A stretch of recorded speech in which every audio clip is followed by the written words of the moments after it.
शराब की लत से छुटकारा पाने के लिए भद्रावती तहसील के गुड़गांव के 4 व्यक्ति वर्धा जिले के शेड़े गांव में दवाई लेने के लिए गए थे। शेड़े गांव में एक वैद्य शराब की लत छूटने के लिए दवाई देता है, ऐसी जानकारी इन 4 युवकों को मिली थी। यह चारों युवक वैद्य के पास गए और दवाई प्राशन कर वापस लौट रहे थे। तभी रास्ते में इन चारों की तबीयत अचानक खराब हो गई। घर लौटते ही परिजनों को यह बात ध्यान में आई। परिजन तुरंत ही चारों को लेकर भद्रावती के रुग्णालय में भर्ती करने चल पड़े थे, लेकिन रास्ते में ही 2 युवकों की मृत्यु हो गई और अन्य 2 युवकों को निजी अस्पताल में दाखिल किया गया।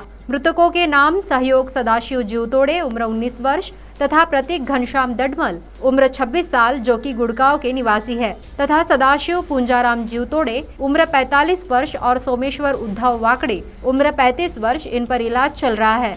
इस पूरे मामले की जानकारी परिजनों ने हमारे संवाददाता जावेद शेख को देते हुए कहा, काल दिनांक 21 रोज मंगळवार तिथे माझा नातू सहयोग सदाशिव जीवतोडे हे सकाळला अंदाजे 6 वाजता घरून निघाले। किती लोक निघाले होते?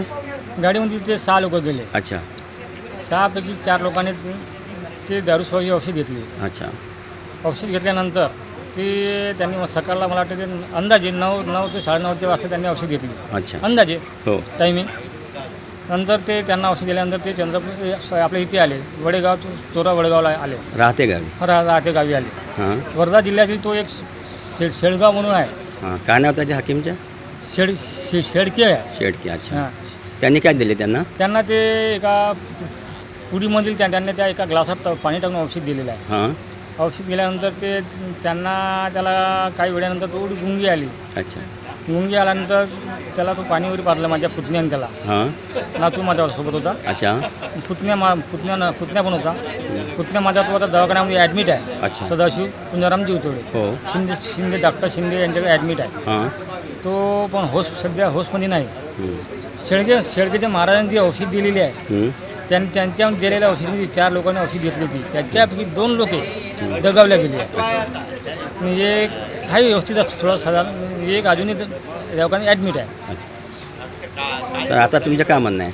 माझं एकच म्हणणं आहे, कारण तो एकुलता एक म्हणजे करता मुलगा गेला। अच्छा तर गव्हर्नमेंटकडून जे काही आर्थिक मदत आहे अच्छा ते आम्हाला मिळावं अशी आमची अपेक्षा आहे। आणि ज्यांना औषध दिले त्याच्यावर ज्यांनी काही औषध दिलेली आहे अच्छा त्यांनी पोलीस खात्याकडून किंवा शासनाने त्याच्यावर कठोर कारवाई करण्यात यावी, जेणेकरून ते कसं ते सामोरील जे लोक जाणार त्यांना अशी म्हणजे परिस्थिती घडू नये अशी शासनाने व्यवस्था करावी। मी घनश्याम दडमल, घनश्याम कवळूजी दडमल राहणार वडेगाव। ह्या मुलाले आपल्या शेडेगावला नेला होता। कुठे शेडगाव आहे? जामच्या पलीकडं वर्धा जिल्ह्यात। हां हां तिथे झालं काय झालं मग? काय ना दवाई दिली, त्यातून गावले आणले वापस। तुम्ही इथून किती लोक गेले होते? 9 जण।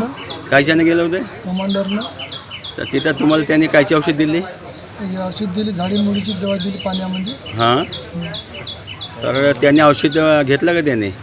मग त्याने औषध घेतली 4 जणांनी। 4 जण औषध घेतली। हो त्याच्यानंतर तुम्ही घरी आले? घरी आले। त्याच्यानंतर काय झालं मग? त्याच्यानंतर घरी आणल्याबरोबर त्याला लागले चावडचिवड पाहिले, मग ते काही झालं तर आम्ही दवाखान्याची रवानी केली। मग कुठं आणलं त्याला तुम्ही? भद्रावतीला। बदल म्हणजे ग्रामीण रुग्णालयात? हो दवाखान्यात। तर तो वाटेतच मरण पावला का? वाट्यानंच रस्त्यानंच मरण पावलं। अच्छा त्याच्यानंतर वापस नेलो पुन्हा गावली। आगे की जांच पुलिस कर रही है। भद्रावती से हमारे संवाददाता जावेद शेख की रिपोर्ट।